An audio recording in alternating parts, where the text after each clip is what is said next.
It's been 2 months since competitive football stopped being played, and it's driven most of us insane. I've started watching Gemma Owen on Love Island because that's the closest thing I'm going to get to a footballer. But now, finally, the Premier League, the Championship, every European top 5 league, it's almost back, and it's looking absolutely brilliant ahead of the new season. So, I asked you across loads of platforms to give me your bold predictions for the upcoming football season. If you do enjoy the video, make sure to give a like, and if you are new to the channel, subscribe. It would help me out a lot. This first one is from Conor O'Brien on Instagram, and he has said Gavin Bazunu will get top 5 in the Golden Glove in the Premier League. And you know what? It is a bold prediction, but I could see it happening. He's a fantastic goalkeeper. I know Southampton probably do league a fair amount of goals, but I think they've made a lot of very good signings. I don't think they'll be in a relegation battle this season. They'll do what they always do, play fantastically for the first 3 months of the season, then go disappearing, and towards the end of the season, they'll be the worst team in the league. Would I put money on Gavin Bazunu to get top 5 in the Golden Glove? Probably not, but it is a possibility. I don't think it's extremely likely, but yeah, it is a possibility. It is a bold prediction, but he's a fantastic goalkeeper, and I could see him doing it. We'll stay on Instagram for the next one, and this is from Obafem's XJ David, and he says Luis Diaz, the new Liverpool signing, will win PFA Player of the Year in his first full season for Liverpool, and I think it's a real possibility again. I love Luis Diaz. I think he's absolutely fantastic. What a start he made for Liverpool last season. If he can continue that on and just add that little bit of end product, it's definitely a real possibility because he's just an exciting player to watch.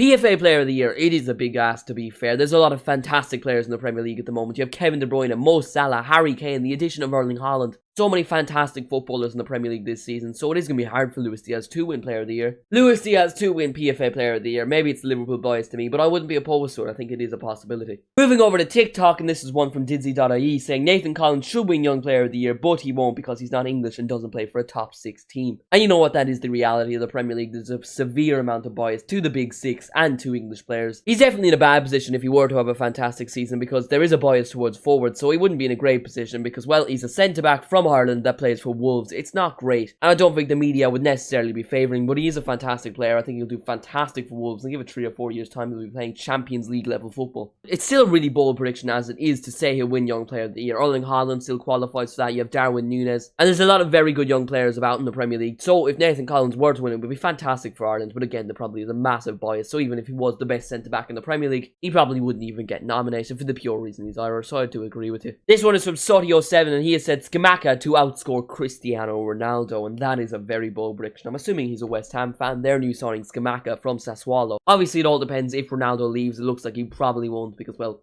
no one wants him. Man was willing to go to Atletico Madrid, the team that he's knocked out of the Champions League at least 17 million times, and, well, they rejected him. So for Scamacca to outscore Ronaldo, it's a bold prediction to be fair. It depends how much Ronaldo plays. Will he play ahead of Martial? You'd think so. This is the first prediction I've looked at, and I think, yeah, well, it's just not going to happen, is it? There's like a tiny chance it does, but it's Cristiano Ronaldo. No matter what, if he's happy or if he's 38, he's still going to bag goals. And Scamacca's still going to need time to adjust to the Premier League, so I'm going to give you an L on that one. Staying with TikTok, and this one is from Besties with Tomlinson. I don't know if I'm saying that right at all, but he's saying Man City will come 3rd. Wow. I don't know what to say to that. No. Come on. No. Let's be honest here, City will be in another title race. There's no doubt about it. They're fantastic. Let's say Liverpool run away with the title. City are still going to be 2nd. I don't see them finishing 3rd. I'm sorry, mate, but that is a back-to-back L. No way Manchester City and Pep Guardiola's last season, with the addition of Erling Haaland, are finishing 3rd. This one's from Cormac Fennessy, and he said Newcastle will get top 6 with Almiron breaking out. Well, I probably could agree with the bold prediction of Newcastle getting top 6, but then you have to bring up Miguel Almiron. Completely ruin your prediction. I know he scored 4 goals in their pre-season game, but it's pre-season. It's not happening, lads. I don't know what to say to you, honestly. If Almiron gets more than 15 goal involvements this season in the Premier League, I will post a video at the end of the season just saying his name 1,000 times. Because 1,000%, that man is not going to do anything for Newcastle next season, let's be honest. 3rd L in a row. It's just not looking good, lads. This one is from Stones the Goat 3, and he said Grealish will become one of the best players in the Premier League. And you know what? We've seen this a lot with Pep Guardiola players. They have a terrible first season. They're deemed as a flop, and then they're absolutely fantastic in their second season. Do I think Grealish will have a bigger role for Man City next season? Yes, of course. They've lost a few players and they've brought in 2 strikers, so there is room on the wings. I definitely think Grealish's goal involvements will rise, and I think he'll get, 10 to 15 goal involvements in the season. As much as I hate Jack Grealish, he stabbed my country in the back. I think he's going to have a good season next season. I'm not saying he's going to justify his £100 million price tag, but I do think he's going to have a semi-good season. This one is from Connor Horn. He says Joe Gomez will have the greatest redemption season of all time. No, mate. Maybe a good redemption season. Could see that happening, but all time? There are just so many better redemption seasons. Joe Gomez can have a decent redemption season, get back to being a first teamer at Liverpool, but that's not going to be the greatest redemption of all time. Liverpool will have to concede 10 goals next season if Joe Gomez is going to have the best redemption season of all time.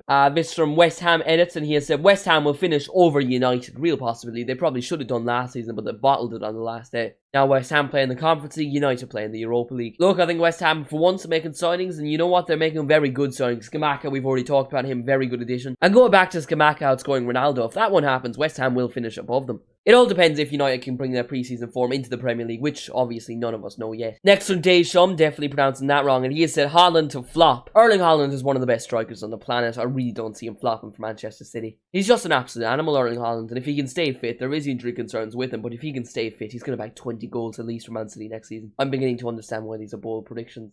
Jane CFC has said Roma will win Serie A. And ooh, I like this one. Jose Mourinho's building a really good project at Roma, and I think there's a good chance they're in a title race next season. Win the whole competition? Maybe not. He also said that they could be Serie A runners-up, and I probably agree with that. I think Roma will win more silverware next season, maybe a Europa League, maybe a domestic cup. I just don't see them getting over Inter Milan or AC Milan next season. This one is from Toby on Discord, and he has said Man United will win the Premier League. No, mate. Just simple as. I'm not going to give you reasoning. You know yourself.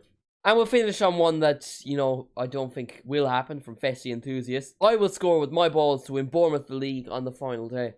As unrealistic as that one sounds, it's more likely that Manchester United will win the Premier League. But thank you all so much for watching. I'm sorry if I didn't get to yours in this video. Let me know in the comments if you'd like to see me do a part 2 of your bold predictions for the Premier League season. And speaking of predictions, my Premier League predictions will be out this Sunday, so turn your notifications on. Yeah, thank you all so much for watching. Make sure to like the video if you haven't already. Subscribe if you are new, and I will see you in the next one.